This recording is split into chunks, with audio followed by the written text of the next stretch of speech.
Très bien. Donc, merci à tout le monde d'être présent ce soir. Je pense qu'il y a des personnes qui arriveront un tout petit peu plus tard, mais je préfère qu'on commence tout de suite. Je pense que beaucoup d'entre vous connaissent déjà Massimo Introvigne, mais je le présente pour ceux qui ne le connaîtraient pas encore, et puis pour la vidéo qui sera ensuite mise sur YouTube. Donc, vous savez, ceux qui le connaissent, que c'est un sociologue des religions, mais aussi un historien des religions, spécialiste des religions minoritaires contemporaines. Il a fondé avec deux ou trois autres personnes le fameux CESNUR, qui est le centre d'études sur les nouvelles religions, qui est basé à Turin et qui, outre divers bureaux, comporte une bibliothèque tout à fait impressionnante sur les nouvelles religions, l'ésotérisme, mais aussi beaucoup de bandes dessinées, tout ce qu'on appelle les comics, etc., qui est tout à fait impressionnante et où vous pouvez aller faire des recherches à Turin. Et, et c'est le thème de ce soir. Depuis une quinzaine d'années, Massimo s'intéresse aux liens que peuvent avoir les artistes qui appartiennent à une certaine, enfin, les liens que peuvent avoir les artistes avec enfin, j'arrive pas à faire ma phrase, l'impact de la religion d'artistes sur leur production artistique, c'est-à-dire en quoi le fait d'être scientologue ou évangélique ou mormon ou catholique, etc., va impacter la production artistique. Alors, ce soir, on va surtout parler de l'impact d'un grand mouvement religieux et spirituel qui est la théosophie, qui est un mouvement de type ésotérique en grande partie, et qui est né à la fin du 19e siècle, mais qui a impacté toute la culture occidentale au 20e siècle jusqu'à nos jours. Donc, il va expliquer tout ça en premier. Et ce courant est celui qui a été fondé au départ par une Russe, Elena Petrovna Blavatsky, qui est née en 1831 et qui est morte en 1891, et qui a beaucoup voyagé dans l'Inde, dans le Tibet, etc., dans l'Himalaya, et a proposé une synthèse tout à fait stupéfiante des connaissances ésotériques des mondes anciens. En grande partie pour contrer tout ce qui avait pu être produit par le christianisme et notamment par l'Église catholique. Mais ça, il en parlera certainement. Donc, le peintre qui va être le sujet de cette étude, mais on va voir, ce n'est pas tellement une étude de ses tableaux, mais une étude de tout son itinéraire spirituel, y compris politique, etc., qui sera examiné ici. Rohrich, donc, est un des grands représentants du mysticisme de type théosophique et qui va s'exprimer par un certain type de peinture.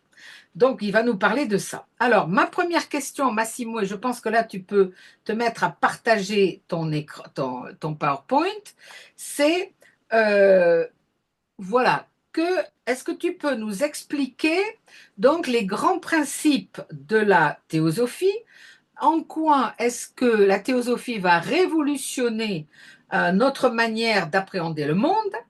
Et aussi, et ça sera évidemment la grande thématique de ce soir, en quoi la théosophie et quelqu'un comme Rohrich va marquer notre imaginaire du paradis terrestre qui peut être situé dans les Himalayas. Donc c'est le monde magique de Shambhala et aussi d'Agartha qui a fasciné beaucoup de générations. C'est peut-être un petit peu moins marquant en France, mais en tout cas, quand on s'intéresse aux religions, évidemment, on connaît toutes ces histoires, mais on les connaît mal. Donc, tu vas expliquer tout cela ce soir. Donc, ma première question serait donc une présentation de la théosophie, et puis surtout l'idée que les grands maîtres continuent à nous inspirer, à nous enseigner, parfois depuis des demeures secrètes situées dans divers lieux secrets de la planète. Et puis tu nous parleras bien entendu de HPB, Elena Petrovna Blavatsky. Alors je te laisse la parole. Merci Bernadette et merci aussi aux amis qui avaient travaillé avec euh, les Chesnours à l'époque. Alors j'essaye de partager mon écran. mais j'ai là un problème. C'est en bas. Ouais, ça y est, ça marche. Ça marche. Ça marche, mais Oui, si je fais le slideshow, voilà, non, je peux. c'est bon. Vous voyez Elena Blavatsky, c'est ça. Voilà. Alors, Oui, oui, oui, oui, c'est parfait. vous voyez. Alors, pour entrer en argument, je dirais que c'est tout à fait étonnant comment, tout particulièrement dans je dirais, dans le premier 3 décennies du siècle passé, il y a eu un network véritablement international de peintres qui étaient liés par l'intérêt dans la théosophie. Hier, j'étais dans un petit village de ma région qui s'appelle Colle Salvetti, mais qui a une jolie pinacothèque, au vernissage d'une exposition de Raoul Dalmolin Ferenzona, un peintre italien assez important. Et justement, on voit qu'il était en rapport avec Rerich, mais il était en rapport avec tout le monde jusqu'à l'Amérique latine et ce qui était alors la Tchécoslovaquie, ce qui était évidemment la France, la Belgique et même le Japon. C'est-à-dire qu'il y avait un network où tout le monde se connaissait et s'influençait réciproquement. Et justement, c'est que tous ces peintres, d'ailleurs très différents, il y en avait qui faisaient de l'art abstrait ou du symbolisme ou du cubisme, ce qu'il avait en commun, c'était l'intérêt pour la théosophie.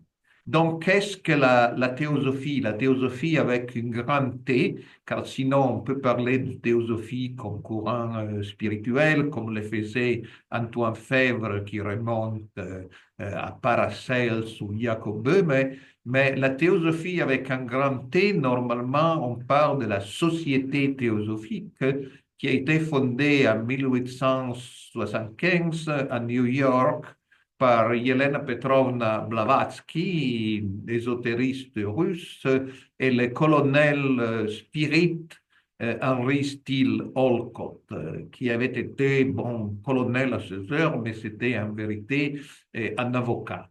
Et après 3 ans, ils ont décidé de fixer le siège mondial de la société à Adjar, près de Chennai, qui s'appelait alors Madras en Inde.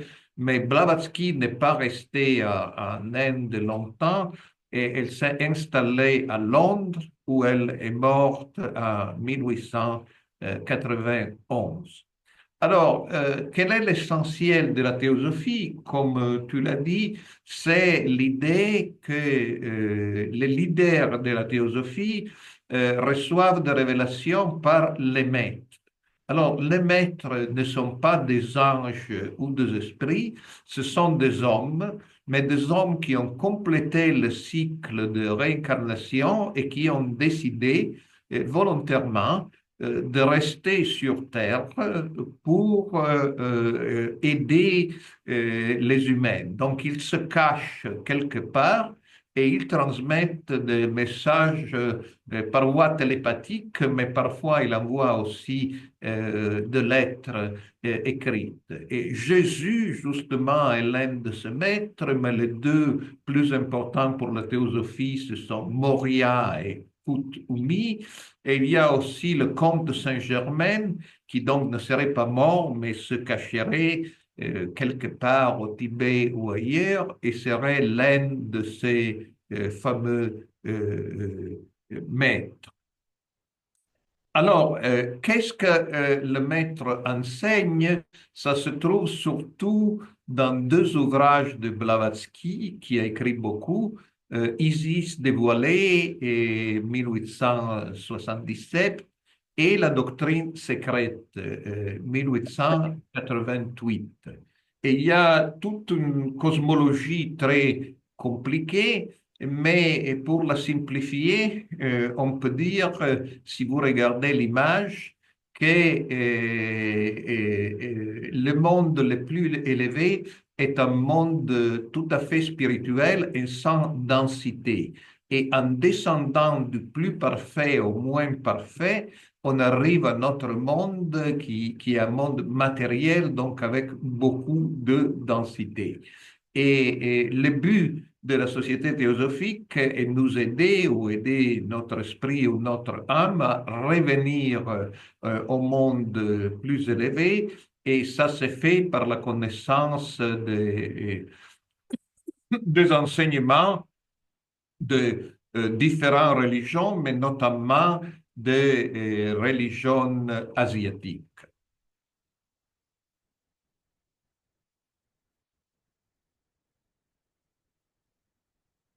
Allô? Excusez-moi, j'avais éteint parce que j'ai les éboueurs qui sonnent pour avoir l'argent pour le nouvel an. Est-ce que tu peux nous expliquer maintenant comment le mouvement qu'a créé Blavatsky, Olcott et tous ses amis proches va ensuite évoluer et bien entendu, comme beaucoup de mouvements religieux, va donner lieu à des schismes divers, à des séparations, des conflits dans divers pays.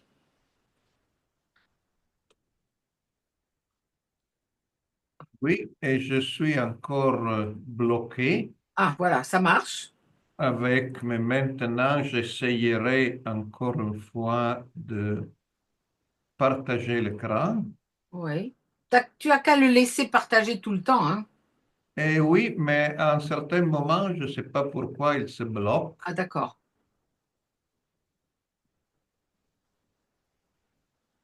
Voilà.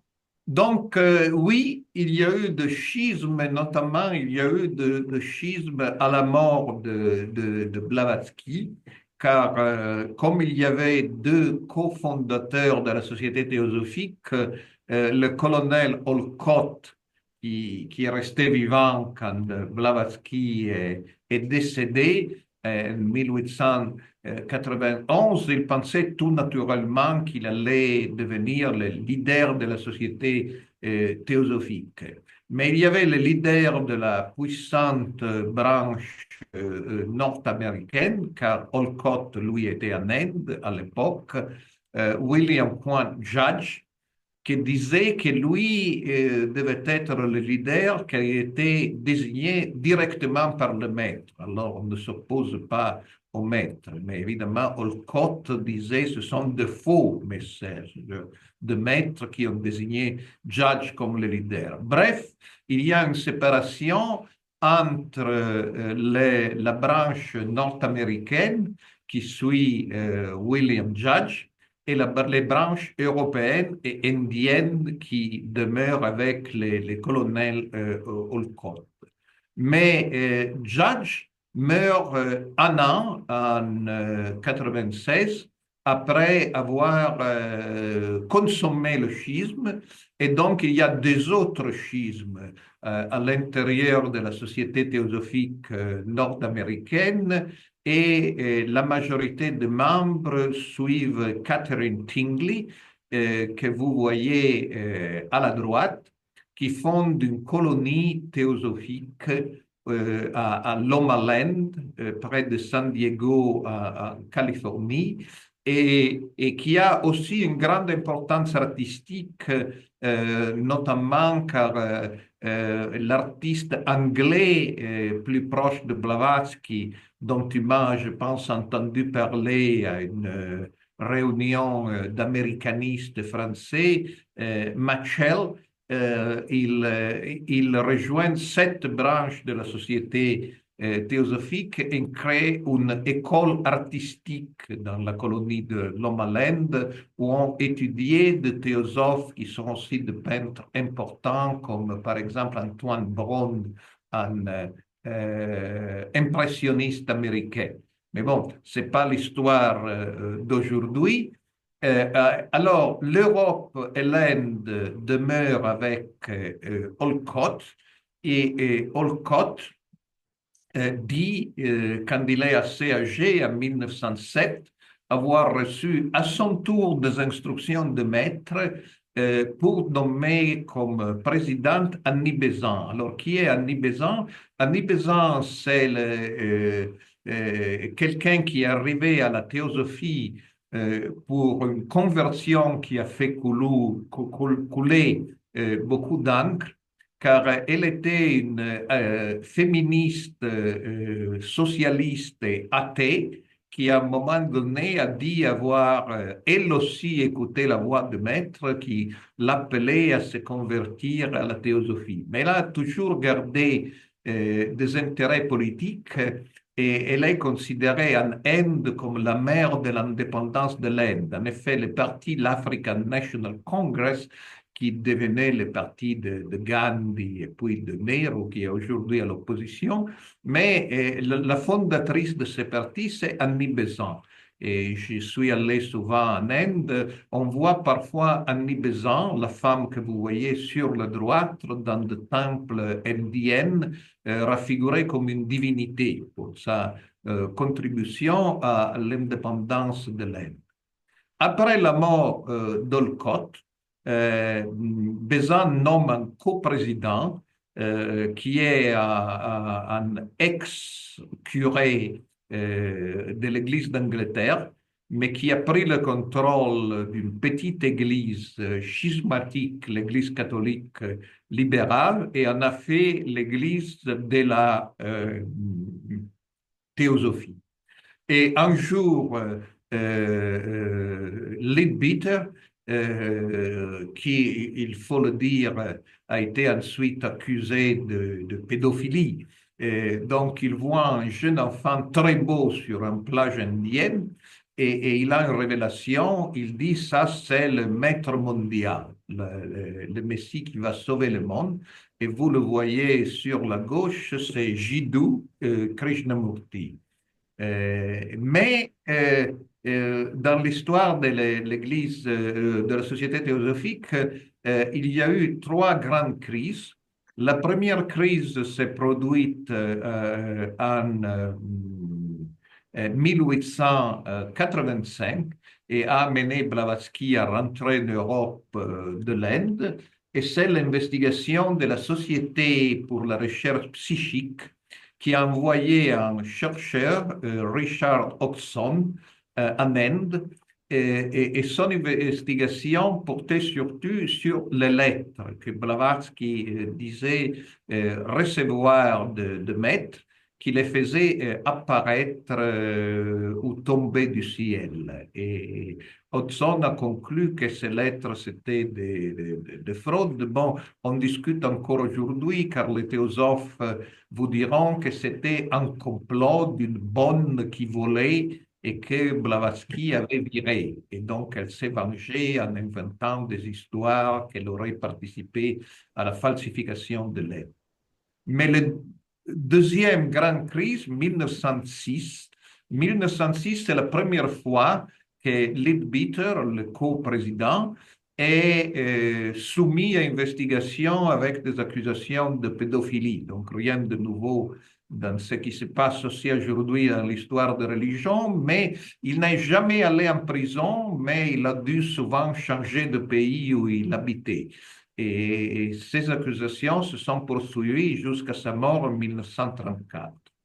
Troisième grande crise, Krishnamurti. Donc, Krishnamurti, c'était ce jeune indien qui était élevé, envoyé à Oxford pour devenir un jour le maître mondial, le Messie. Et il doit se révéler au monde en 1929 en Hollande. Et donc, il y a cette attente énorme, y compris dans la presse non spécialisée pour son discours. Et dans son discours, il dit, j'ai une grande nouvelle pour vous, je ne suis pas le maître mondial. Et en effet, il n'y a pas de maître et chacun doit suivre sa voie intérieure, il est son propre maître. Donc, il continue toute une carrière de maître spirituel, mais en dehors de la société théosophique. Il y avait eu une autre crise, et c'était la séparation de l'intellectuel européen considéré comme le plus prominent dans la société théosophique, Rudolf Steiner, qui, à un moment donné, ne supportait pas l'antichristianisme de la société théosophique. Même si lui n'était pas un chrétien orthodoxe, mais il considérait que les membres indiens en particulier étaient en train de prendre trop de pouvoir.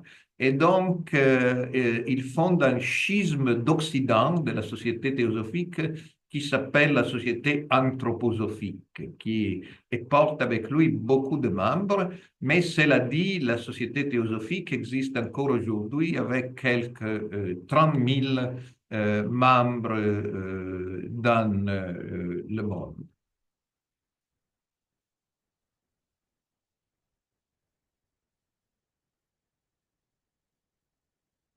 Voilà. Excuse-moi parce que j'avais éteint mon micro. Je disais, la théosophie a été un petit peu oubliée, si on peut dire, pendant quelques décennies, mais depuis les années 1970 environ, ce qui correspond aussi au fameux quatrième grand réveil religieux aux États-Unis, on en reparle beaucoup et il y en a même en France. Alors, est-ce que tu peux nous présenter les développements récents? Oui, cela dit, c'est justement, ça porte sur l'influence de la théosophie sur l'art moderne. Il y avait très peu de spécialistes académiques de la théosophie avant 1970. Et en 1970, un historien de l'art, Sixten Ringbaum, finnois, il publie The Sounding Cosmos, et c'est sa thèse réélaborée comme livre où il dit que la théosophie a eu une influence décisive sur Kandinsky, qui n'était pas membre de la société théosophique, mais qui a été beaucoup influencé. Il a participé à plusieurs réunions. Il a été l'ami de Steiner quand Steiner était encore dans la société théosophique à Munich. Et évidemment, sur Mondrian, donc le deux pères de l'art abstrait, Mondrian a été un membre jusqu'à sa mort de la société théosophique. Alors, ce livre a été critiqué, et en effet, c'est le premier ouvrage sur le sujet. Ringbaum n'était pas vraiment spécialiste de la théosophie, donc il y a quelques erreurs. En plus, le livre a été boycotté par les galeries d'art qui voyaient un peu le risque euh, qu'on associe des artistes dont les ouvrages se vendaient à des millions, comme Kandinsky et Mondrian, à des sectes. Et donc, Ringbaum a eu beaucoup de nuits. Mais cela dit, la boucle était bouclée. Et après ce livre, il y a eu beaucoup de recherches sur l'influence de la théosophie sur l'art moderne, jusqu'à ce que une grande critique d'art américaine, Linda Henderson, que vous voyez plus en bas de Ringbaum, et qui est vivante, et elle publie un gros volume qui s'appelle La quatrième dimension et la géométrie non euclidée dans l'art moderne. Et elle montre que l'idée de quatrième dimension, pas celle d'Einstein dans le temps, mais l'idée d'une quatrième dimension dans l'espace, qui est une idée typiquement théosophique, a eu influence décisive sur la naissance d'un art vraiment moderne. En 1986 à Los Angeles et en 1995 à Francfort en Allemagne, il y a eu deux grandes expositions sur l'influence de la théosophie et d'autres nouveaux mouvements religieux sur l'art moderne. Donc ça est devenu quelque chose de présenté même au grand public qui fréquente les grandes expositions. Et je me rappelle quand j'y étais et j'étais l'un de ceux qui ont présenté des communications à Amsterdam en 2013. Wouter Hanegraaff, professeur à Amsterdam, a organisé cette conférence Enchanted Modernities, la modernité et les modernités enchantées, la théosophie et les arts dans le monde moderne. Et il s'attendait il y avait peut-être 20 personnes, 30 personnes. Mais en effet, la salle contenait 250, donc 250 ont pu rentrer dans la salle, mais il y a eu plus de 2000 personnes qui n'ont pas pu entrer dans la salle et qui ont été amenées à se connecter justement par streaming Internet qui existait déjà à l'époque. Et ça montrait qu'il y avait en 2013, c'est-à-dire quelques décennies après le livre de Rimbaud, un intérêt énorme dans le monde entier et on se rendait compte que des dizaines d'artistes très importants dans plusieurs pays, c'est l'artiste national, Delville en Belgique, Lauren Harris au Canada, Jackson Pollock lui-même a côtoyé la société théosophique, Stabrowski en Pologne, Churlonis en Lituanie, et on pourrait, Malievich en Russie, donc on pourrait évidemment continuer. Torres Garcia en Amérique latine. Donc, tout ce beau monde était soit membre, soit très proche de la société théosophique. Évidemment, dans ce grand retour d'intérêt pour la société théosophique, sont tout un petit mouvement, mais qui a eu une énorme importance dans le milieu artistique, on a redécouvert aussi l'influence considérable que Rerich a eue sur l'art russe, sur l'art américain, car il a vécu longtemps aux États-Unis et sur l'art européen aussi.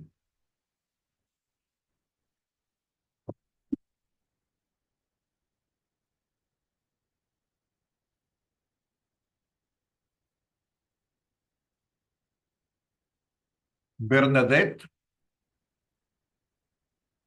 Excuse-moi, j'ai encore oublié. Oui, je veux dire, avant de développer justement ce que tu prépares, ce que tu as préparé sur Riche, est-ce que tu peux nous présenter les fameux royaumes imaginaires qui seraient situés dans l'Himalaya ou par là-bas?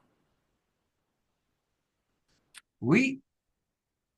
Alors, il y a deux notions qu'il ne faut pas confondre, c'est Shambhala et Agartha. Alors, Shambhala a en effet des origines anciennes dans le bouddhisme indien et tibétain, car il est mentionné dans le Kalachakra Tantra au début du XIe siècle. Et c'est en effet un royaume mythique qui existe quelque part. Donc, on pourrait y pénétrer. Il a une existence physique, mais c'est un peu quelque chose entre une existence physique et une existence métaphysique. Et il y a donc des prophéties millénaires dont parle souvent le Dalai Lama qui y croit, évidemment. Ça fait partie de son école de bouddhisme tantrique. Qu'un jour, le roi de Shambhala viendra dans notre monde et il y aura une sorte de bataille apocalyptique entre le chevalier de Shambhala et le mauvais. Et finalement, il y aura un triomphe des bons et du bouddhisme et commencera donc un paradis terrestre et un royaume millénaire. Alors, qui est ce roi de Shambhala? Évidemment, on peut l'identifier au Bouddha qui doit venir, le Bouddha Maitreya, mais aussi pour beaucoup de Tibétaines et de bouddhistes mongols, c'est aussi Gesar de Ling, c'est-à-dire un roi qui a peut-être existé, mais en tout cas un personnage mythique du Moyen Âge, un grand roi qui n'est pas mort, qui est caché et qui va donc revenir pour guider les forces du bien dans leur confrontation finale avec les forces du mal. Très bien. Par contre, Agartha, c'est quelque chose de tout à fait différent. car Agartha, ce n'est pas une idée ancienne, c'est une idée moderne née en France. Et c'est donc un romancier féru d'occultisme, Louis Jacoliot, qui invente le nom d'Agartha en 1873. Mais celui qui élabore Agartha comme notion proprement ésotérique, c'est l'ésotériste français Alexandre Saint-Yves d'Alvèdre dans son livre Mission de l'Inde, qu'il avait écrit déjà en 86, il avait un peu oublié. Il est publié en 1910, c'est-à-dire un an après la mort de Saint-Yves d'Alvèdre.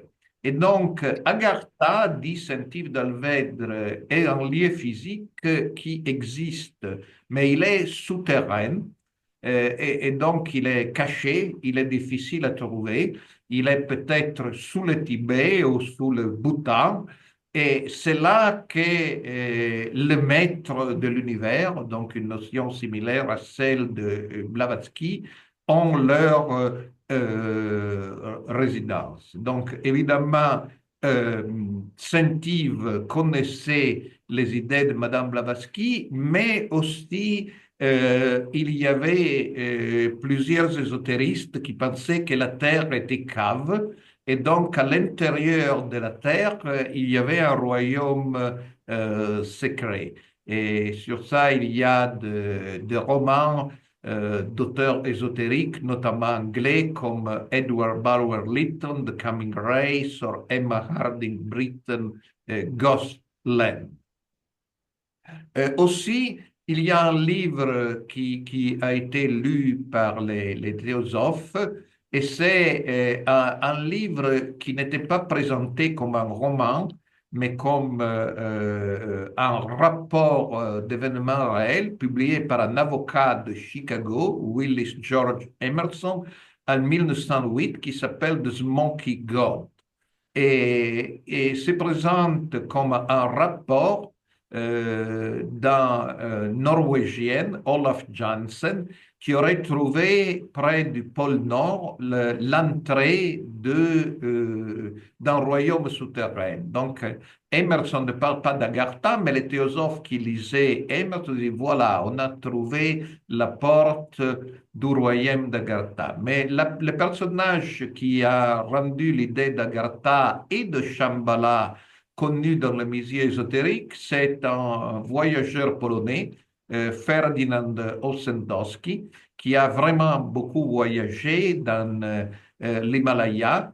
Et surtout, il a publié en 1922 en polonais, De bêtes de hommes de Dieu, où il dit qu'il a été à Agartha. Et donc, il a pénétré à Agartha, il a trouvé un curieux personnage qui serait le roi du monde. Et l'idée du roi du monde, évidemment, a été reprise en France par l'ésotériste René Guénon, mais elle a suscité beaucoup d'intérêt. Et donc, par exemple, en 1924, le directeur des nouvelles littéraires, qui était donc un journal très sérieux, Frédéric Lefebvre, avait organisé un débat public entre René Guénon, René Grousset, qui donc était un historien académique de l'Asie, Jacques Maritain, le grand philosophe catholique, et Ossendowski, qui était en visite en France sur le sujet s'il existe vraiment caché dans quelques souterrains le roi du monde. Et comme je disais, Guénon y croyait, mais il savait que c'était un argument un peu délicat, donc il a publié son bouquin sur le roi du monde tout d'abord en italien, avant de le publier en français. Et qu'il existe Shambhala et Agartha, qui sont quelquefois identifiés, quelquefois non, c'est devenu monnaie courante dans le mouvement ésotérique. Presque tous les mouvements ésotériques parlent de Shambhala ou d'Agartha, ou les deux, mais surtout les deux pays où il y a eu plus d'intérêt pour ces histoires sont justement la Russie et les États-Unis. D'accord. Alors, est-ce que tu peux justement nous dire maintenant ce qui s'est passé en Russie, et notamment grâce à l'action de Rorich et ses liens avec les soviétiques, les autorités soviétiques? Alors, en Russie, dans les dernières années du tsarisme, il y a tout un monde qui s'intéresse au bouddhisme. Et l'intérêt pour le bouddhisme, donc, c'est assez d'actualité. Ça correspond à l'idée que l'Europe est ennemie de la Russie, donc rien de nouveau.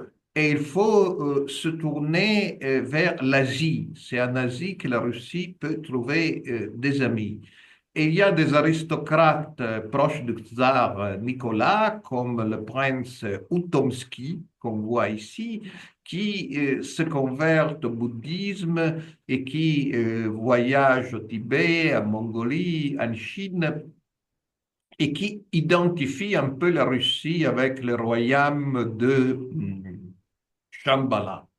Et ici, encore rien de nouveau, car aujourd'hui, il y a des leaders bouddhistes bourriates qui sont très proches de Poutine.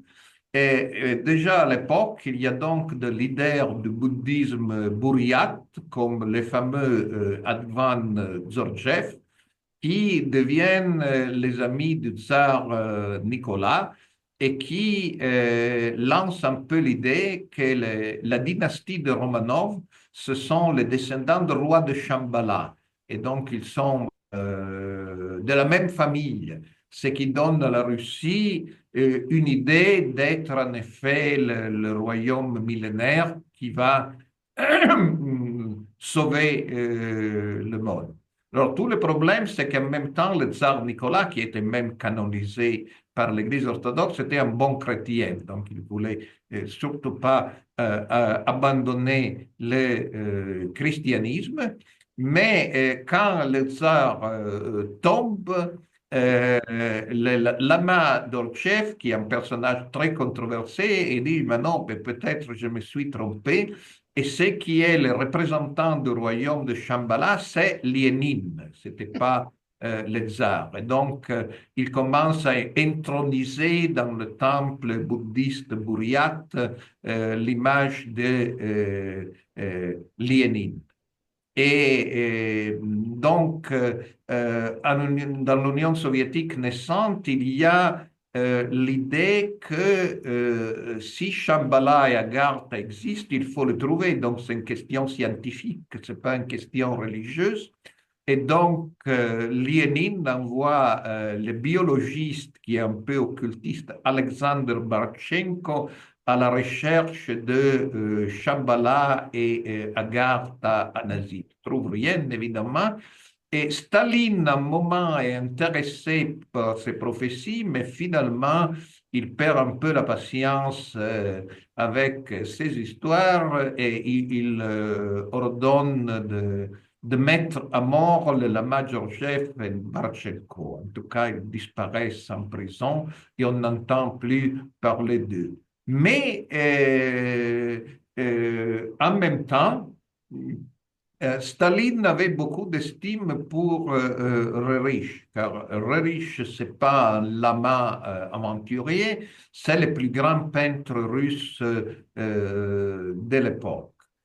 Mais en même temps, Rerich et sa femme Yelena disent qu'ils reçoivent des messages de maître de Blavatsky, et plus que ça, ils sont les deux théosophes, plus que ça, ils les rencontrent personnellement. Par exemple, Nicolas de Rerich dira qu'il a rencontré à Hyde Park en Londres le maître Moria.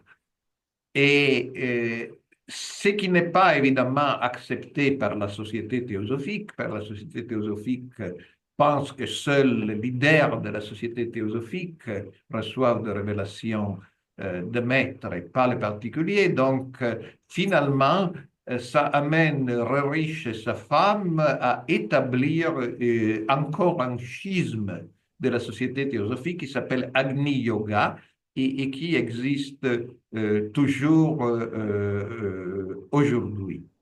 Roerich avait bien connu le fameux Lama Georgiev car il avait collaboré en Russie tsariste pour bâtir ce que vous voyez ici, c'est le temple bouddhiste tantrique de Saint-Pétersbourg et qui existe toujours. Aussi, dans l'art de Roerich, dès le début, il y a des allusions théosophiques, même s'il travaillait beaucoup pour l'Église orthodoxe. Mais par exemple, il a fait plusieurs portraits du fameux Saint Serge de Radonèche, un grand saint orthodoxe, mais lui, il disait que c'était l'une des incarnations du maître El Morya, donc l'un des maîtres de la théosophie. Et donc, même quand il travaillait pour l'Église orthodoxe, Roerich gardait des allusions théosophiques. Et maintenant, dans les dernières années, on s'est rendu compte avec la publication de documents inédits, notamment le journal de Sina Fosdick, qui a été la successeur de Roerich à l'Agni Yoga, que contrairement à ce qu'on avait toujours pensé que la mystique dans la couple, c'était la femme Jelena Roerich, c'était en réalité plutôt Nicolas lui-même qui recevait presque tous les jours des messages de maître, notamment Dalalming, qui est le nom qu'il donnait à Moria, et qui lui disait qu'il serait devenu le roi d'un royaume héritier de Shambhala dans l'Asie centrale. Je suis particulièrement attaché à ce sketch Dalalming que vous voyez sur la droite, car il pourrait être disparu. Et là, il y a toute une petite histoire, c'est-à-dire un oligarque russe avait un musée privé de Roerich à Moscou que j'ai encore fait un temps à visiter. Puis, il est tombé de bonne grâce de Poutine, il a été mis en prison et les travaux de Roerich ont été incorporés à la collection nationale de Roerich au Musée national d'art oriental de Moscou. Mais la dernière fois que je suis allé à Moscou, c'était évidemment avant la guerre. Je n'ai plus retrouvé ces petits portraits d'Al-Alming qu'il avait fait après l'avoir rencontré à Hyde Park. Donc, je ne sais pas si les autorités russes ont saisi l'importance de ces petits dessins, mais ou s'il a disparu dans la fin du musée privé Roerich. Donc, Al-Alming, tout d'abord, révèle à Roerich que le communisme ne va pas durer en Union soviétique, mais après, il lui dit, non, non, non, je me suis trompé, même les maîtres peuvent se tromper, et le communisme va en effet durer. Et donc, Roerich reçoit l'instruction de maître de coopérer avec Staline. Et donc, il y a une fameuse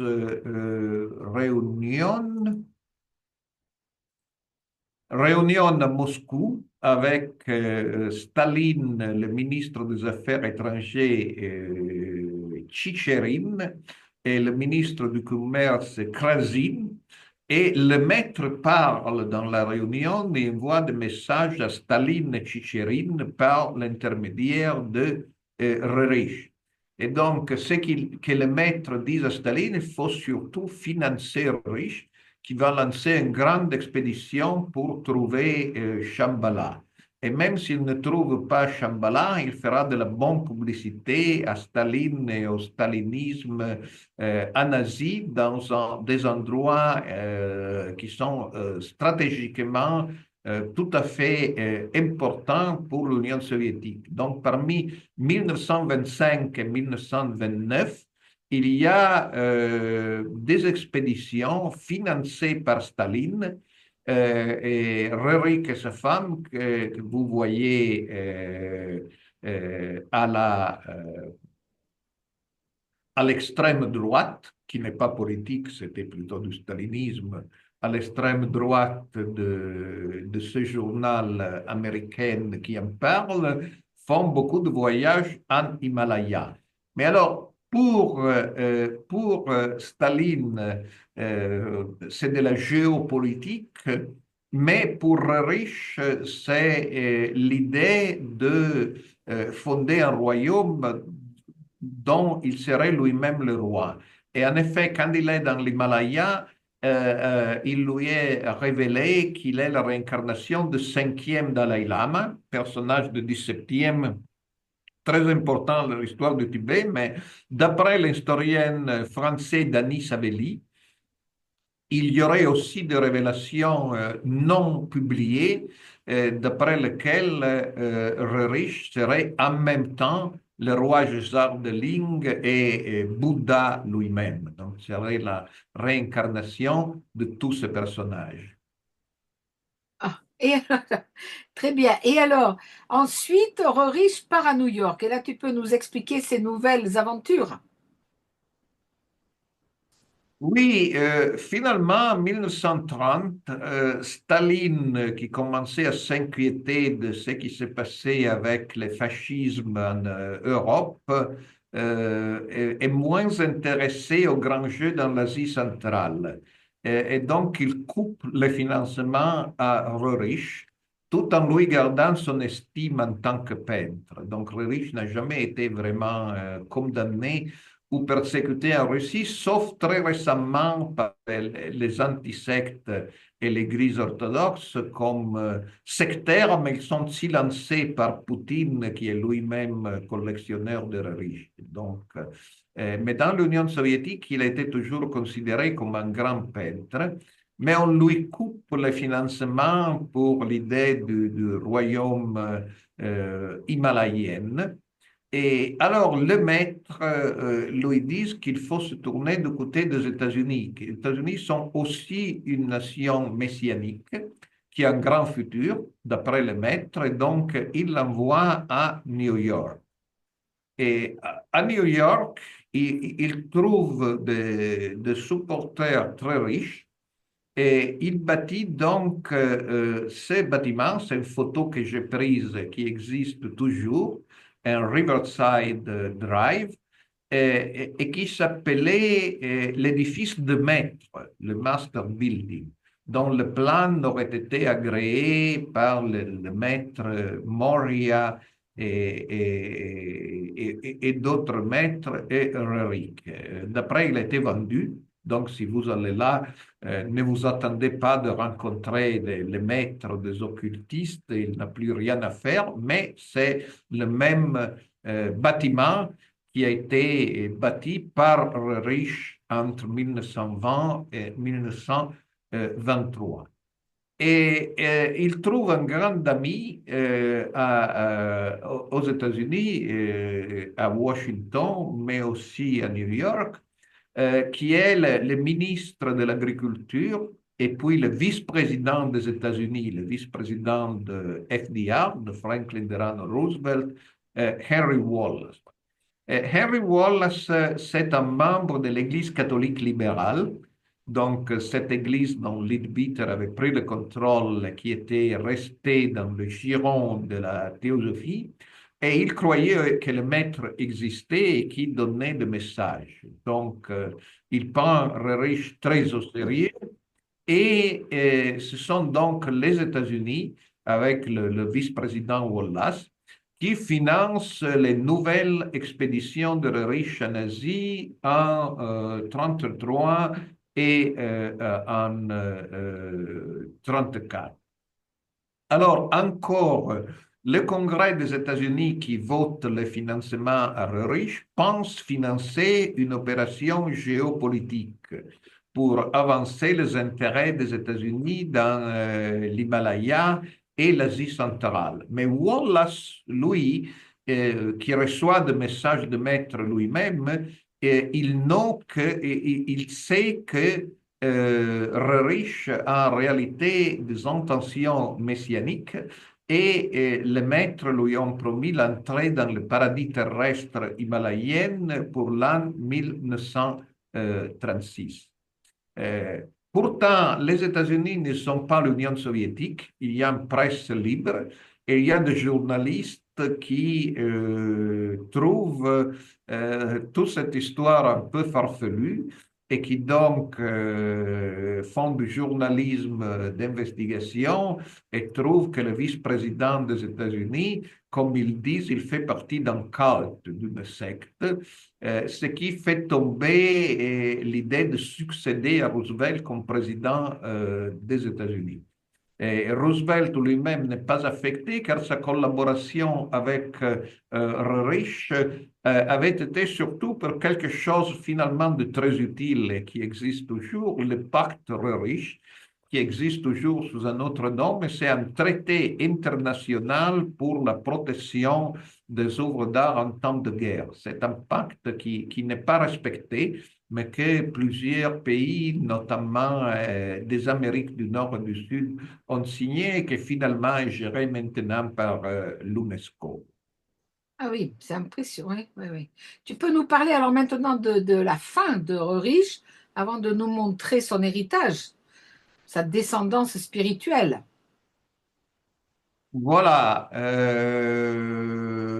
Et là encore, c'était le musée de cet oligarche et il avait même acquis dans ma photo, il avait même acquis les cendres de Rerich. Je ne sais pas où ils sont passés avec tout le problème avec Poutine. Mais donc, ce qui arrive, c'est que finalement, attaqué par la presse comme membre d'une secte, donc encore une fois, rien de nouveau dans l'histoire, le vice-président Wallace doit un peu couper, au moins publiquement, son support pour Rerich, ce qui fait que ni l'Union soviétique ni les États-Unis financent ces grandes expéditions qui coûtent très cher et il est aussi âgé et malade. Et donc, il va en Inde et il meurt en 1947. Mais il reste, comme tu disais, de gros projets, et notamment ce qui a continué pour plusieurs décennies, le Master Institute of United Arts. Et c'était une école à New York pour des enfants surdoués dans le domaine de l'art. Et ils sont passés des artistes importants comme professeur et comme élève, et notamment Émile Bistram, qui était un artiste d'origine hongroise et qui a eu ensuite un rôle important dans le développement d'un art ésotérique aux États-Unis. Et notamment, Bistram, avec des amis, ils ont, notamment Lauren Harris, qui s'était transféré du Canada, et ils ont fondé au Nouveau-Mexique, à Taos, le TPG, le Transcendental Painting Group, qui est un chapitre important de l'histoire de l'art abstrait aux États-Unis et qui avait aussi des enseignements secrets. Comme vous vous rappelez, Roerich avait reçu des messages d'après quoi en 1936, le paradis terrestre se serait révélé à Shambhala. Et donc, Bistram y croyait aussi, même si la date de 36 passe, donc il est rapporté à 47. Et il produit des portals avec la technique dite de l'encaustique. Et il en fait plusieurs centaines, il ne les vend pas, ils ne seront vendus qu'après sa mort par ses héritiers. Et ce sont donc ce type de produits artistiques qui sont plus que des produits artistiques, car ce sont des portes pour accéder au nouvel âge. Il utilisait déjà, comme d'ailleurs le faisait Paul Lecourt en France à la même époque, l'expression nouvel âge. Et alors oui, ça c'est extraordinaire aussi, ce qu'il a construit, qu'il a fait, ce qui s'est construit dans le Connecticut, qui était censé être un sanctuaire en Occident représentant le paradis terrestre. Tu peux nous expliquer ce que c'était exactement? Alors oui, là, Il en reste très peu. Quand j'ai visité le paradis terrestre de Connecticut, cette communauté qui était dans une cinquantaine de personnes, il n'y avait plus qu'une vieille femme. Et comme c'était il y a 4 ou 5 ans, elle est peut-être, ou plus, peut-être 7, 8 ans, elle est peut-être morte. Elle habitait justement cette maison. C'était la dernière dame russe de la communauté de Churaev. Alors, Rerich était devenu l'ami à New York de deux Russes. L'un était le comte Ilya Tolstoï, qui était donc le fils du romancier Tolstoï, et l'autre est un autre romancier russe qui s'était enfoui aux États-Unis, Georges Grebenchikov. Et Grebenchikov avait écrit énorme roman, typiquement russe, Le frère Tchouraev, et Tolstoï et Grebenchikov avaient fondé un village russe utopique à Southbury, dans le Connecticut, qui prenait le nom du grand roman de Grebenchikov. Donc le roman, c'était Le frère Tchouraev, et ça s'appelle Tchouraevka. Alors, ce qui se passe entre-temps, quand ils sont en train de bâtir Tchouraevka, c'est qu'en 1931, Staline détruit avec la dynamite la cathédrale de Saint-Sauveur à Moscou. Elle existe toujours à Moscou, mais elle a été rebâtie sous Yeltsin. Elle n'a pas existé parmi 1931 et 1995. Et donc, ils ont l'idée, évidemment, ils peuvent pas, ils n'ont pas l'argent pour, ni l'espace pour bâtir quelque chose de grand comme la cathédrale de Moscou, mais ils veulent quand même faire une petite chapelle expiatoire qui, sous un point religieux et spirituel, devrait contrer le sacrilège de Staline. Et donc, ils font appel à Rerich pour désigner cette petite chapelle qui existe toujours. Et la voilà dans la communauté de Tchouraev. Alors, la chapelle est intéressante car c'est dédié à Saint-Serge de Radonès, mais nous savons que pour Rerich, Saint-Serge de Radonès, c'est aussi le maître Moria de la théosophie. Et ce qui est intéressant, c'est donc que la chapelle a été projetée en 1931, quand Staline détruit la cathédrale de Moscou. Mais si vous voyez cet ouvrage de Rerich de 1925, donc 6 ans avant, dédié à Saint-Serge, vous voyez que la chapelle, c'est la même.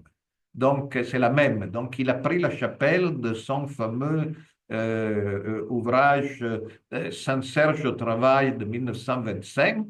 Ici, c'est la chapelle dans l'ouvrage de 25, et ici, c'est la chapelle réalisée à Churaevka en 31. Non, maintenant, cet ouvrage Saint-Serge au travail, ça fait partie d'une série de 19 peintures qui s'appelle Les drapeaux de l'Est. Et le drapeau de l'Est, ça dérive un peu de la lecture que Rerich a fait d'un auteur français, Édouard Furet, sur le fait que les grands maîtres de l'humanité, les grands initiés, ont plus tous au moins le même enseignement. Et donc, il a réalisé ces 19 ouvrages. Il y a aussi la mer du monde qui n'est pas dans Furet, mais sinon il y a Mosè, Jésus, Confucius, Bouddha, Muhammad, que vous voyez ici sur la droite. Et donc ça, c'est l'unité transcendante de religion comme l'enseignait la Société théosophique, et Furet, qui était un membre de la Société théosophique, et dont d'ailleurs le livre Le Grand Initié a été lu par beaucoup, beaucoup de peintres, y compris Gauguin, par exemple. Et tout, on dit que c'est un livre qui les a beaucoup frappés. Dans cette chapelle, qui n'est ouverte qu'un jour par semaine. C'est un prêtre de l'Église orthodoxe russe hors frontière qui l'ouvre.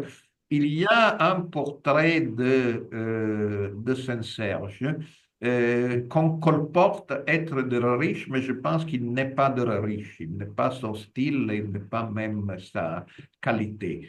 Donc, je pense que c'est un moindre artiste qui a fait ce Saint-Serge. Donc, finalement, Grebeshnikov et Rerich se sont brouillés pour plusieurs raisons. Et aussi, la vie était dure dans la forêt du Connecticut. Donc, Grebeshnikov, finalement, a eu une position universitaire en Floride et est parti en Floride comme professeur. Et des Russes sont restés à Tchouraïvka, mais finalement, comme je le disais, quand je suis allé à Tchouraïvka il y a, je pense, 7 ou 8 ans, il n'y avait plus qu'une vieille femme. Le village va survivre, car comme on voit à la gauche, c'est donc dans le National Register, donc c'est protégé par l'État américain en tant que monument historique, mais je pense qu'il n'est plus une communauté vivante. C'est un musée qui rappelle cette dernière utopie de Rich et aussi de la famille de Tolstoï, mais qui finalement n'a pas été, au moins, je dirais peut-être infidèle de Rich, au moins sur le plan humain, car ils nous diront qu'elle a eu une importance spirituelle, mais sur le plan humain, l'utopie de Tchouraïevka n'a pas été un gros succès. D'accord. Et alors, tu nous montres encore un tableau. Oui, alors là, c'est un tableau sur le roi César de Ling qui arrive pour instaurer Shambhala sur terre. Et donc, ça, évidemment, n'est pas arrivé du vivant de riche, mais si on étudie le mouvement ésotérique moderne, il y en a plusieurs qui ont cette utopie de la descente de Shambhala sur Terre. Par exemple, j'ai dévoué tout un bouquin à Misa, qui est un mouvement très discuté en France, car le leader a été mis en prison à la fin de l'année passée accusé d'abus sexuels en France, mais ils ont aussi l'idée que Shambhala va descendre sur Terre prochainement, seulement ils diront que, comme ils sont roumains, qu'il va descendre sur Bucarest, pas sur le Tibet, et surtout pas sur la France qui a mis en prison leur leader. Donc, Shambhala va descendre, mais le rendez-vous, c'est à Bucarest, c'est pas au... D'accord. Donc, ces idées ont beaucoup, beaucoup circulé. Et donc, Rerich, je pense, il a trois importances. Il est important pour son énorme influence artistique, je dirais, mondiale. Il est important pour son influence sur le mouvement ésotérique, mais il ne faut pas oublier que Poutine est un collectionneur de Rerich et que donc il est aussi important comme nationaliste russe et pour l'idée que la nation Shambhala, pour lui, nonobstant sa collaboration avec les Américains, dont on parle évidemment un peu moins en Russie aujourd'hui, pour lui, la nation qui sauve le monde, c'est finalement la Russie. Oh, mais, et là, tu peux nous expliquer avec qui tu es?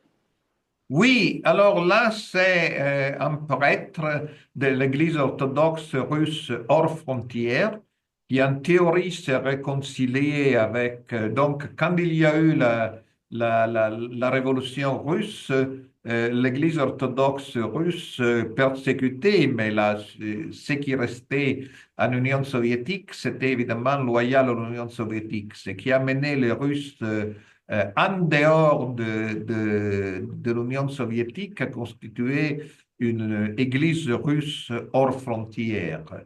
En théorie, les deux églises n'en font plus qu'une, mais en effet, les paroisses hors frontières ont des usages particuliers, donc ils sont en théorie en communion avec Kirill, mais en pratique assez indépendants. Donc, à Tchouraïvka, il n'y a plus de prêtres, évidemment, car il n'y avait à l'époque qu'une seule femme russe, mais une fois par mois, vient un prêtre qui fait beaucoup de kilomètres. Je me rappelle plus s'il est à New York ou ailleurs, et il vient ouvrir la chapelle. Donc, moi et ma femme, on s'était mis d'accord avec lui que le jour qu'il venait ouvrir la chapelle, on allait à Churaevka pour entrer aussi dans l'intérieur, même si l'intérieur est assez décevant. Je pense qu'il y a un faux portrait de Saint-Serge de Rerich, mais quand même, on a pu un peu bavarder avec lui qui connaissait des détails de l'histoire, même s'il n'est pas de Churaevka. Il n'y a plus d'église orthodoxe à Churaevka. Ah, ben écoutez, c'est passionnant. Mais écoutez, je pense que tu as terminé. Oui. Merci parce que c'est tout à fait passionnant. J'avoue que j'avais lu les dernières publications que tu as faites sur Rerich, là, et toutes ces aventures. Et j'ai vu beaucoup de tableaux de Rerich avec toi d'ailleurs à Riga, puis j'en ai vu à Moscou. Mais c'est un peintre que je trouve absolument fascinant.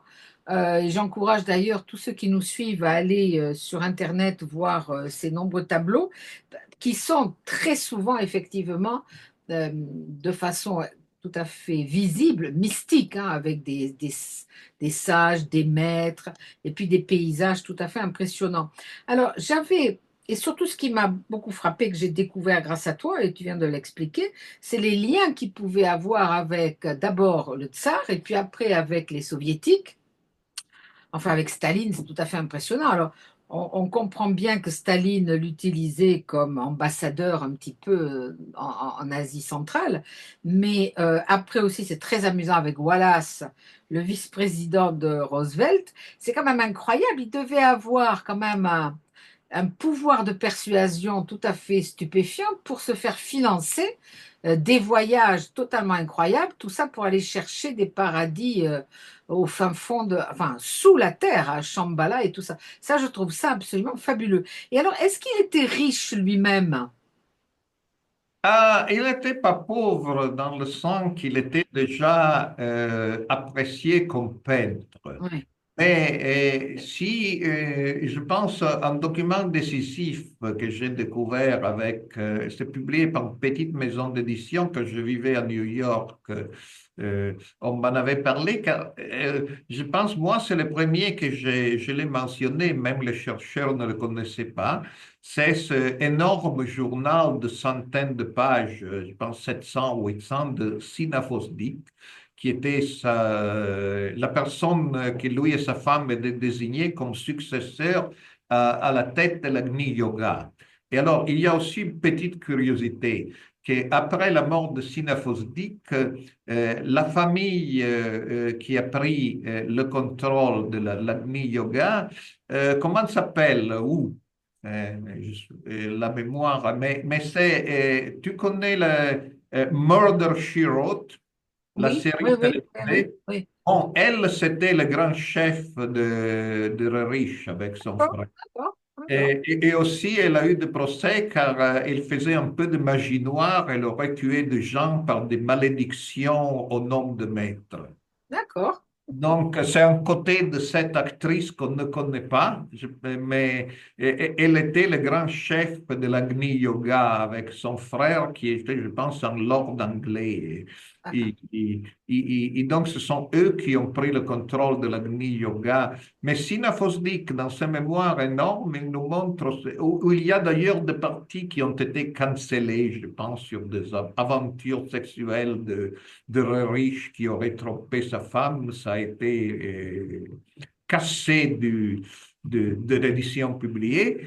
Et Sina Fosnik nous dit qu'effectivement, Rerich, qui n'était pas pauvre, mais il était toujours à la recherche d'argent, qu'il avait des projets énormes. Par exemple, de faire le plus grand édifice de New York. Donc, finalement, le Master Building n'est pas le plus grand édifice de New York, mais c'est quand même impressionnant, comme gratte-ciel, skyscraper à New York. Et puis, ces expéditions avec de centaines de personnes qui collaboraient, donc il cherchait toujours de l'argent, car il avait ce projet grandiose. Donc, s'il n'aurait pas eu de projet très cher, il aurait été riche, mais comme il dépensait beaucoup parfois pour des choses aussi utiles, comme l'école d'art pour les enfants surdoués, ça c'est une bonne initiative qui a été sans doute utile à l'art américain. Et quant aux expéditions, je pense que Staline et Wallace les ont financées, mais ont fait passer le financement aussi comme une opération géopolitique.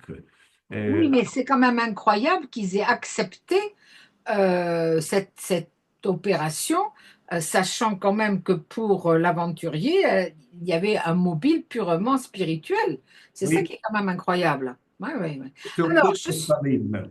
oui, je suppose qu'il va y avoir des questions. Moi, j'en aurai d'autres ensuite éventuellement, mais je pense qu'il va y avoir des amis qui auront des questions à te poser.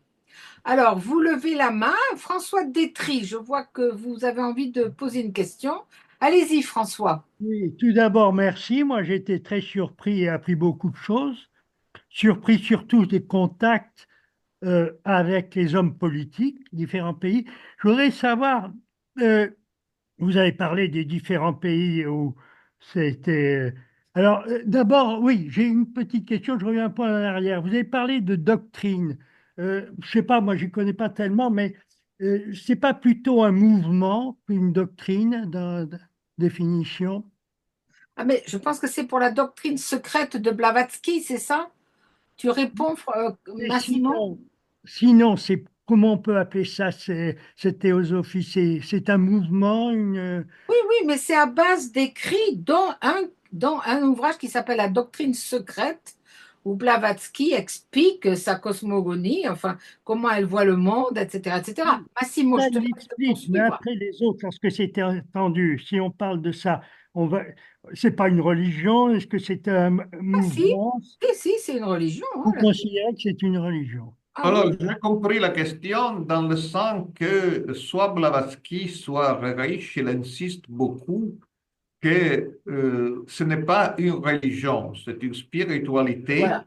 à Spiritualité laquelle comme. peuvent accéder des hommes et femmes de toute religion. Mais Ouais. évidemment, pour nous, en tant que chercheurs, Oui. qui nous avons une observation de l'extérieur, et nous ne sommes pas obligés à accepter l'autodéfinition de Blavatsky ou de Rich. Donc, nous, on peut dire que ce sont de nouveaux mouvements religieux, Agni Yoga ou la théosophie. Mais évidemment, c'est vrai que, comme d'ailleurs la scientologie, par exemple, on peut participer à l'Agni Yoga ou à la théosophie et être en même temps catholique ou bouddhiste ou protestant. Rien n'empêche.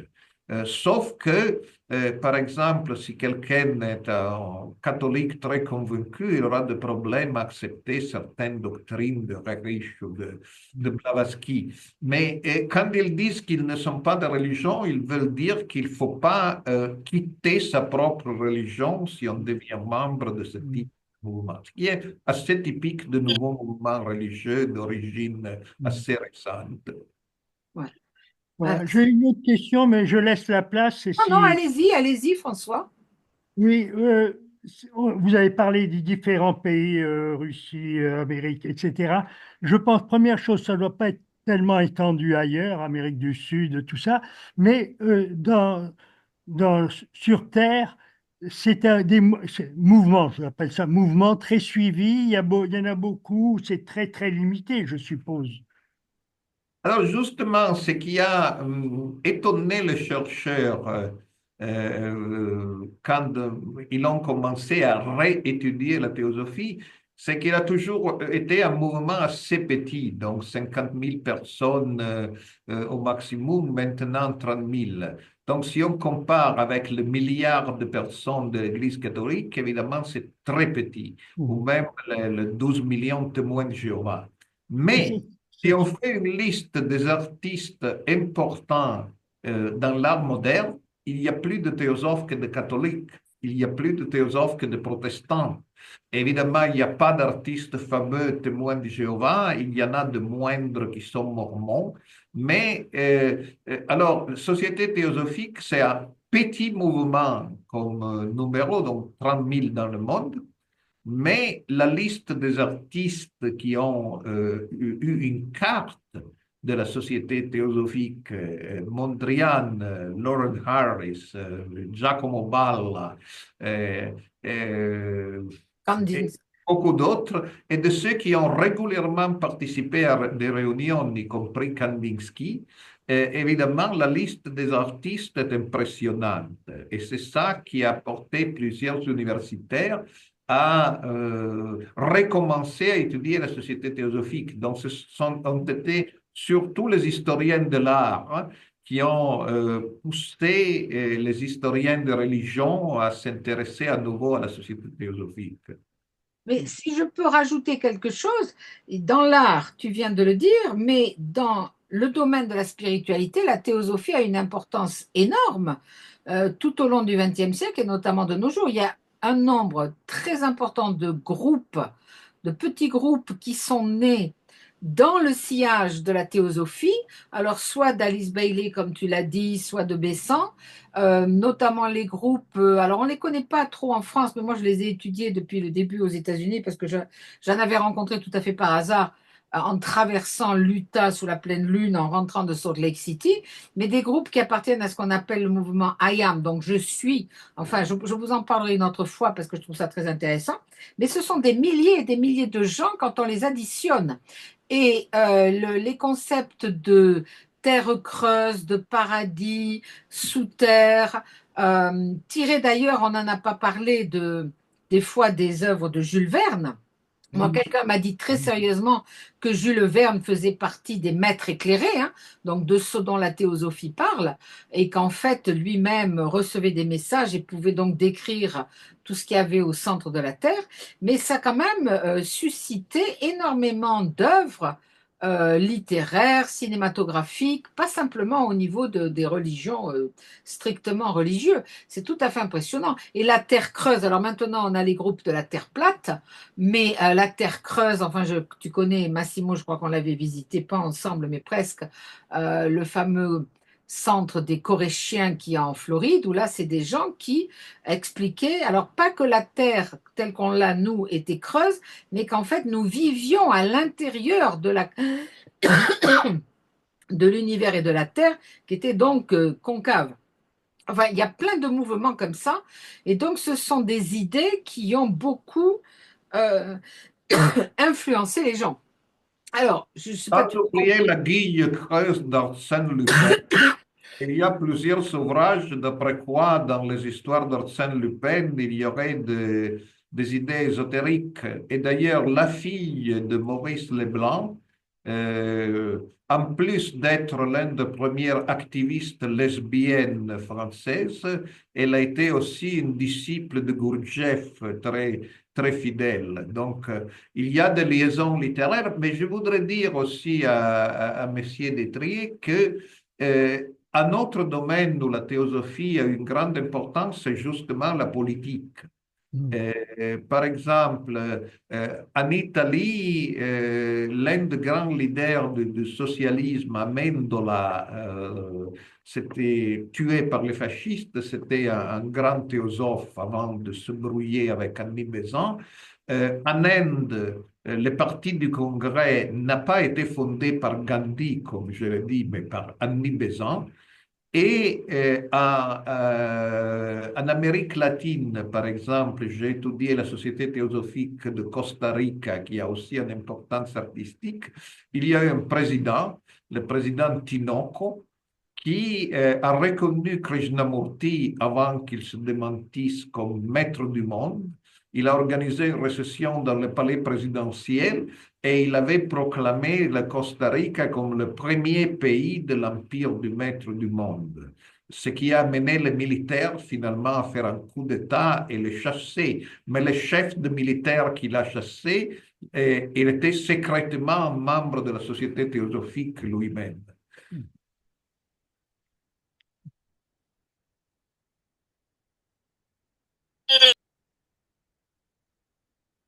Myriam demande si Blavatsky connaissait Gurdjieff.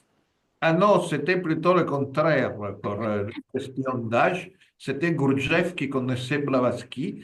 Il a fait des critiques à Blavatsky, mais en même temps, sans doute, il a été influencé par Blavatsky. D'accord, oui, bon. Gurdjieff, c'est plus jeune. Donc, quand Gurdjieff commence à écrire et Elle surtout est à être morte. connu, Blavatsky est déjà morte. Oui, oui.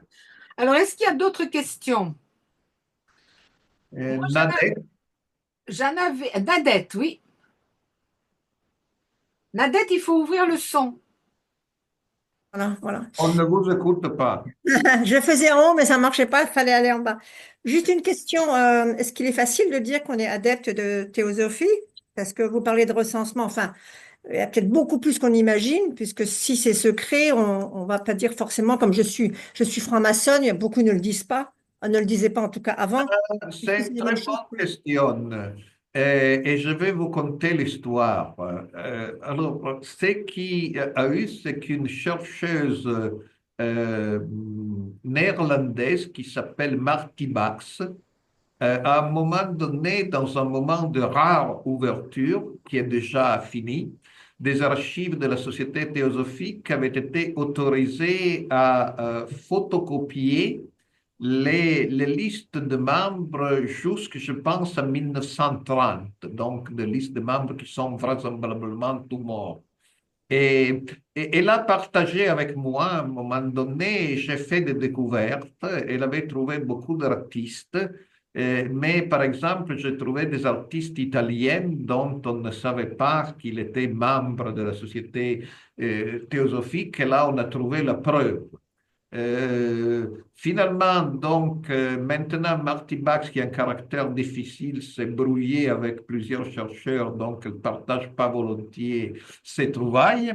Mais donc, oui, elle avait reçu une copie des listes anciennes de membres de la Société théosophique, donc on peut savoir, mais bon, on peut savoir aussi, je dirais, pour le 19e siècle, qui était franc-maçon et qui ne l'était pas. Normalement, on a trouvé des documents. C'est plus difficile de savoir qui est franc-maçon aujourd'hui, mais qui était franc-maçon il y a 200 ans, on peut plus ou moins le savoir. Et c'est de même pour la Société théosophique. Merci. Je pense aussi que ta question, Nadette, vient du fait qu'on est en France, mais il y a quelques théosophes à Paris. Il y a des membres de l'Église, notamment catholique libérale, puisque j'y suis allée. J'étais très surprise d'ailleurs de voir que la plupart des membres étaient africains. Elle est à Paris, près de République. C'est un regroupement, comme l'a expliqué Massimo, d'églises catholiques, mais qui avait de la confession d'Utrecht, enfin c'est un peu compliqué à expliquer, mais aussi théosophes, mais il y en a. Et puis aux États-Unis, il y a plusieurs centres théosophiques, il y en a notamment plusieurs à Ojai, qui est une petite ville au nord de Los Angeles, vers Santa Barbara, et j'y suis revenue encore il n'y a pas très longtemps, et ce qui est intéressant, c'est qu'il y a beaucoup d'Indiens maintenant. Il y a de moins en moins, enfin, d'après mon expérience, que ça faisait une quarantaine d'années que j'y allais de temps en temps, il y a moins disons, de blancs, si on peut dire d'occidentaux, et il y a beaucoup d'Indiens qui gèrent tout ça. Mais il y a pas mal de gens. Et puis surtout, enfin, c'est pas du tout honteux aux États-Unis hein, de dire qu'on est théosophe et tout ça. Hein. C'est-à-dire qu'en France, il y en a très peu, puis on n'aime pas trop donner C'est son ça. appartenance religieuse parce qu'on a toujours peur de se faire attaquer. Notamment si on est anthroposophe, on peut avoir d'énormes problèmes, hein, la théosophie. Il y a l'anthroposophie a des écoles, les fameuses écoles Steiner, qui ont eu de gros problèmes avec la Miviludes, qui les avait classées comme étant excessivement dangereuses, etc., etc. Donc, si on est effectivement anthroposophe en France, on ne le dit pas. Mais aux États-Unis ou même en Angleterre, enfin moi j'en connais en Angleterre, ça pose beaucoup moins Je de... dirais même en Italie, par exemple, la Société théosophique, hier j'étais au vernissage de l'exposition de Ferenzona ici, près de mon village, et la Société théosophique est sponsor comme Ferenzona était théosophe, est sponsor très officiel, donc partenaire, si tu veux, du gouvernement dans l'organisation d'une exposition artistique. Ouais. Et en Italie, donc, comme il y a eu même des martyrs de l'antifascisme comme Amendola, la société théosophique n'a pas une mauvaise image. Ouais, ouais. Mais en Ici, France, aussi, c'est c'est très différent. l'anthroposophie qui est un peu plus attaquée, notamment car il était contre le vaccin Covid, Ah oui. qui n'est pas vrai dans tout le monde, mais il était vrai en Italie comme en France. Et donc, l'anthroposophie est parfois attaquée, mais la théosophie, c'est, je dirais, une institution euh, pas moins respectable que la franc-maçonnerie. Donc, Ouais. Mais ça, ce qui est intéressant dans tout ce que tu expliques et tous les travaux que tu as fait depuis plusieurs années, c'est de montrer justement l'impact sur l'art. Il y a eu, il y a quelques années, je dirais 7 8 ans, une magnifique exposition à Paris, au musée d'Orsay, qui était sur le paysage mystique. Et il y avait justement un ou deux tableaux de Harris, Lauren Harris, dont tu nous as déjà parlé, mais qui est le Canadien. Il y avait quelques tableaux américains, mais il y avait des tableaux notamment des pays scandinaves. Et il y avait une ligne qui disait que certains avaient été influencés par un certain mouvement qui était la théosophie, puis point final. Parce que les historiens de l'art en France sont totalement ignares de ce courant-là, et puis oser parler d'une secte comme ça dans un musée national, c'est toujours un petit peu gênant. Alors, on voit qu'ils ne pouvaient pas ne pas le dire, mais en même temps, ils en disaient très, très, très peu. Et en fait, on avait l'impression même qu'ils ne connaissaient pas du tout. Ils avaient repris ça de ce qu'avaient pu dire leurs collègues. C'est toujours de façon assez secrète, hein, pour le coup, hein, il me semble. et la France est un peu particulière. En effet, j'ai écrit sur Mondrian et j'ai répondu à un moment, il y a un spécialiste français, le grand spécialiste français de Mondrian, il avait écrit que son cerveau était un moment encombré pour le fatras sectaire de la théosophie, mais il les a bientôt oubliés. Et donc, je vais écrire un article pour lui répondre qu'avant de mourir, Mondrian avait écrit: tout ce que vous trouvez dans mes tableaux, ça vient de la doctrine secrète de Blavatsky. Donc, ce n'était pas une erreur de jeunesse, il est resté théosophe toute sa vie. Oui, mais ça, c'est typiquement français, hein, de ne pas vouloir accepter l'influence que peut avoir une spiritualité sur quelqu'un, surtout si c'est une spiritualité, disons, minoritaire. Alors, pour les questions, Ferdinand, je vois que vous avez allumé le micro. Vous voulez poser une question? Oui, Allez-y. au fait, je suis amateur de langue, hein. Thé- Donc, la théosophilie, pour moi, j'ai essayé de voir théos en grec Dieu, phileide, ami de Dieu, ou le sophos aussi, ou sagesse, sagesse de Dieu. Et en écoutant l'orateur, je plutôt pensé que c'est un courant philosophique, mais pas religieux. Et pourtant, donc, je parlais plutôt de théosophisme. Alors, qu'est-ce que tu réponds, Massimo? C'est Blavatsky qui l'a appelé comme ça. C'est pas. Ouais. Alors oui, si vous voulez, la distinction entre théosophie et théosophisme a été faite par René Guénon, qui Oui, n'aimait pas la théosophie du tout. Et donc, il écrit un livre contre la théosophie qu'il appelait Pseudo-religion. Et oui, lui, il distinguait la théosophie. Pour lui, la théosophie, c'était celle de Paracelse ou de Pico della Mirandola ou de Jacob Böhme, mais qui était une chose très sérieuse. alors que le théosophisme, pour lui, c'était une chose typiquement américaine, fondée à New York, et c'était donc une corruption populaire de l'ésotérisme. Il disait pour les dames qui portent leurs chiennes dans le Central Park et qui s'amusent l'après-midi avec la société théosophique. Mais pour lui, la théosophie sérieuse, c'était celle de la tradition de la Renaissance et de l'Allemagne mystique du XVIIe. Alors que le théosophisme, c'était une vulgarisation américaine de l'ésotérisme. Mais cela dit, oui, Madame Blavatsky serait d'accord sur un point, c'est-à-dire pour dire que la théosophie n'est pas une religion, mais c'est plutôt un regard ésotérique sur toutes les grandes religions pour trouver un fond commun, une vérité commune.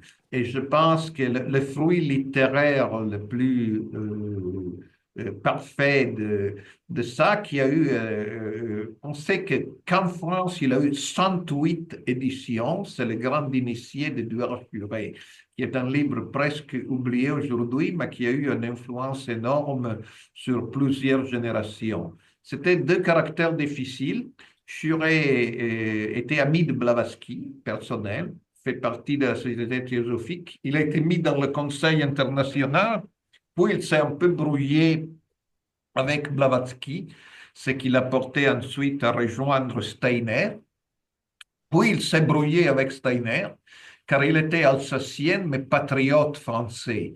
Et donc, pendant la Première Guerre mondiale, Steiner a pris parti pour l'Allemagne. Il a évidemment pris parti pour la France et pour l'Alsace-Lorraine française. Et donc, il s'est brouillé avec Steiner aussi. Mais cela dit, à part des questions politiques, évidemment, le livre de Furet, Les Grands Initiés, je pense, c'est très fidèle à l'esprit originaire de Blavatsky et de la théosophie. C'est-à-dire qu'il pensait qu'au fond, Mosè, Jésus, Mohammed, Bouddha, Krishna, l'enseignement, si on le regarde avec un œil ésotérique, c'est le même. Ce qui un historien de religion vous dira qu'il n'est pas vrai, mais évidemment, ici, il n'est pas question de critiquer ou de dire ce qui est vrai, ce qui est faux, c'est de comprendre quel était le regard et la spiritualité de ces personnages et comment ils ont pu aussi fasciner des artistes. Voilà, votre réponse, vous m'écoutez, s'il vous plaît? Et Votre réponse me perturbe un peu devant ma prof de cours d'ésotérisme. Et donc, je ne comprends plus rien. C'est ça le principe de l'ésotérisme.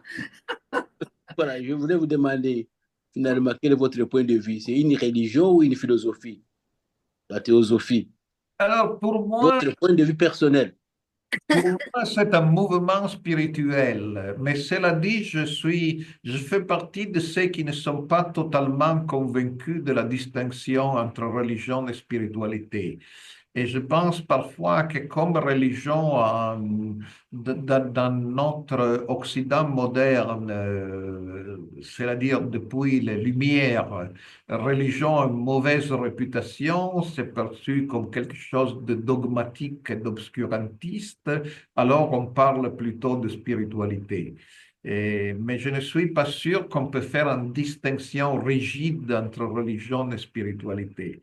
Cela dit, la théosophie, oui, c'est un mouvement spirituel. Je ne dirais pas que c'est plus qu'une philosophie, car il y a des apparitions de maîtres, il y a des enseignements sur la réincarnation, il y a des phénomènes parapsychologiques. Donc, c'est plus qu'une philosophie. Oui, oui, Et oui, c'est oui. peut-être moins qu'une religion.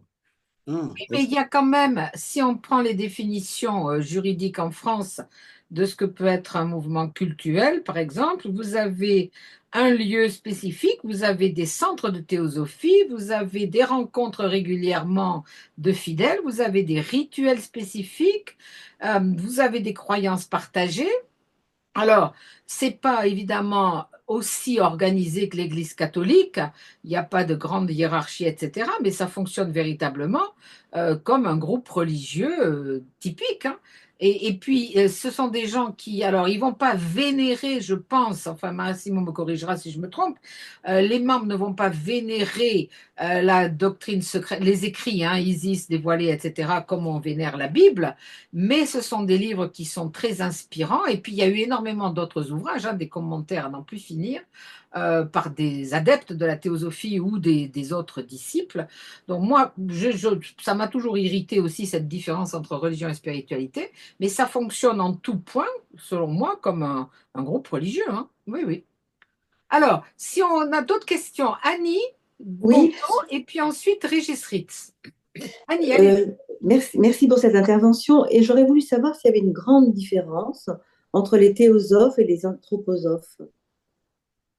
Alors, la grande différence, et ce qui a donné naissance à l'anthroposophie, c'était le fait que Steiner se concevait comme un ésotériste chrétien, alors que Blavatsky était très critique du christianisme. Euh, Ce qui explique donc le fait que Annie Besant, finalement en Inde, est devenu l'apôtre de l'indépendance indienne.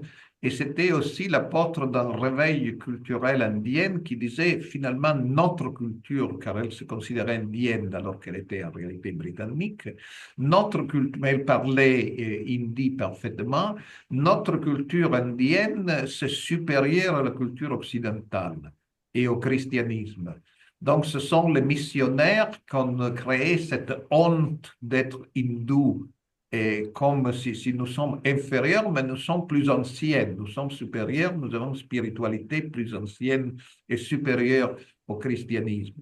Alors, ça, c'était un point fondamental. Et quand il est allé à Sri Lanka, qui s'appelait alors Ceylon, aussi, le colonel Orkotti a passé plusieurs années et il est considéré le père de la Renaissance bouddhiste. Et vous le trouvez même sur le banknote de Sri Lanka, car il a persuadé les Ceylanais ou les Sri Lankais que le bouddhisme était mieux que le christianisme, qu'il ne fallait pas surtout avoir honte d'être bouddhiste, car en réalité, c'était nous les Occidentaux qui venons ici pour apprendre la grande spiritualité bouddhiste. Alors, pour Steiner, tout cela, c'était négatif, car lui pensait que il fallait bien entendu une interprétation ésotérique du christianisme que l'Église catholique notamment avait perdu et les protestants plus encore, mais cela dit, pour lui, la sommité de la religion et de la spiritualité, c'était le christianisme, mal interprété par les églises officielles, mais finalement, c'était le christianisme. Donc, l'opposition entre l'anthroposophie et la théosophie, c'était surtout sur la question du christianisme. Alors, pour Blavatsky et même pour Bézant, Jésus-Christ était un maître parmi beaucoup d'autres, mais à niveau d'histoire religieuse, l'hindouisme et le bouddhisme étaient supérieurs au christianisme. Donc, il fallait aller en Inde et apprendre. Non pas enseigner comme les missionnaires, mais apprendre. Merci. Ça va, Annie? C'est bon? Oui, oui, merci beaucoup. Dans cette suite d'idées, je pense notamment aux écoles d'anthroposophie, les écoles Steiner. Alors, je ne sais plus s'il en reste en France parce qu'on les a quasiment fait fermer. Si, si, il en reste. Il en reste quelques-unes, mais qui sont pour le développement intégral de l'individu, moi, ça me passionne toujours. Et je me demandais, Massimo, est-ce que Montessori, Madame Montessori, elle était liée à la théosophie ou à l'anthroposophie ou pas? Oh non, non, elle est membre très fidèle de la Société théosophique. Ah, c'est ça, voilà, elle est théosophe.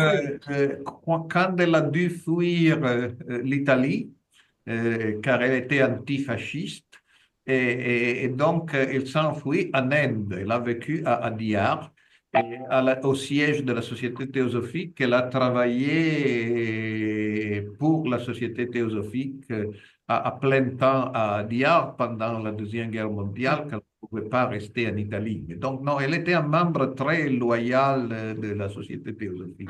Et ça prouve l'influence de la théosophie, parce que beaucoup de gens parmi nous ici connaissent les écoles Montessori, mais n'imaginent pas l'origine de ces techniques. Hein. Très bien. Alors, Régis, maintenant. Oui. Vous m'entendez là? Très bien.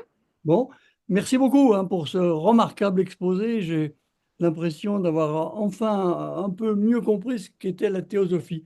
Et j'avais justement une question qui me préoccupe. Est-ce que les fidèles, enfin les heureux élus qui communiquent avec le maître, qui reçoivent des messages, transmettre ces messages, puisque vous nous avez dit que certains avaient été considérés comme frauduleux, donc ne supposez pas que l'on puisse les prendre au sérieux.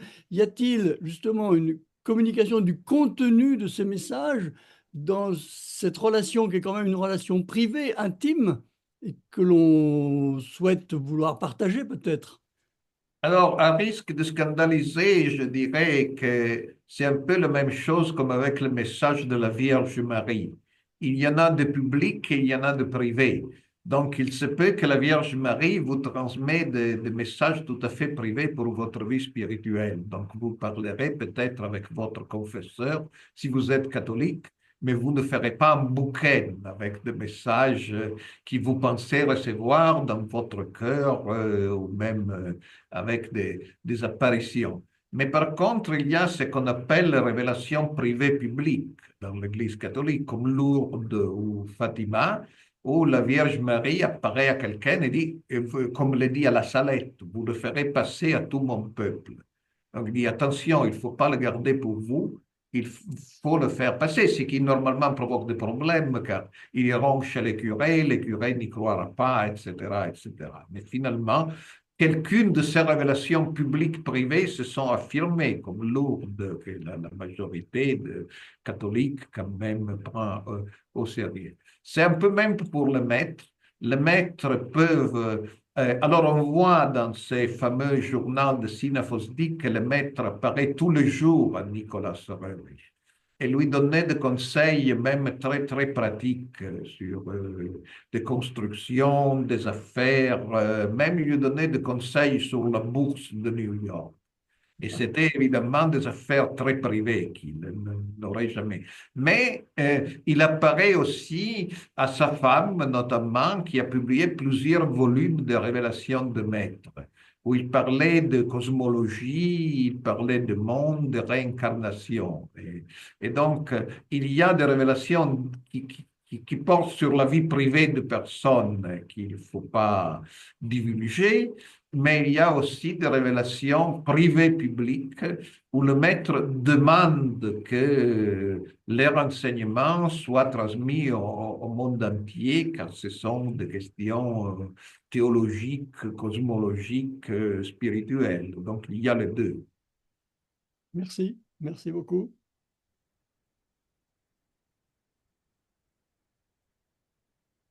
Et tu es muette, Bernadette.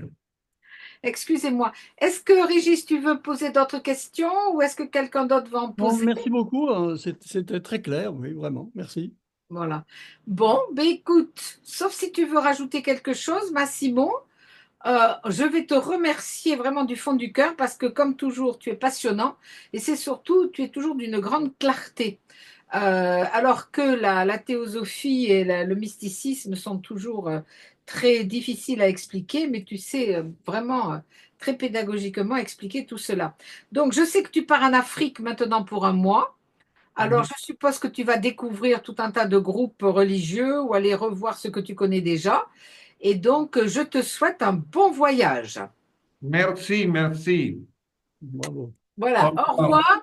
Je mets fin à la réunion et je dis au revoir à tout le monde et merci de votre fidélité. Nous aurons un entretien bientôt et ça sera dans un style tout à fait différent puisque ça sera sur la grande abbaye aux dames de Sainte. Voilà. Mais ça sera toujours dans la spiritualité et la religion, bien entendu. Je vous dis au revoir. revoir. Bonjour, bonjour. Et il y avait même Au Aileen. revoir. Bye bye Aileen.